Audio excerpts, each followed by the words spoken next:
تن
رو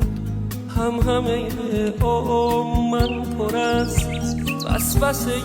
خواب واسه رویای رسیدن، من بی حوصله بی تو میونه باور و تردید، میونه عشق و معما با تو هر نفس غنیمت، با تو هر لحظه یه دنیا، با تو پر شور و نشاطم، تو غیاهوی نگاتم، تو یه آواز قشنگی،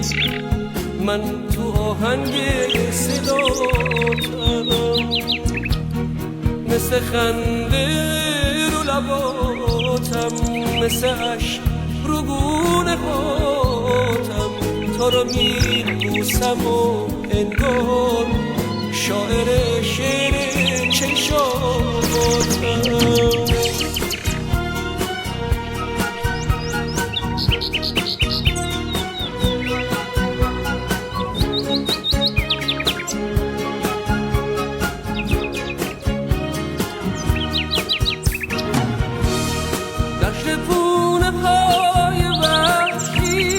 رنگ التماس و خوابش، موج خاکستری باد، شعله گرم نوازش، بیا گلگوشه عشق با تو هم صدا بخونم، تو رو دوست دارم و ای کاش تا ابد با تو بمونم.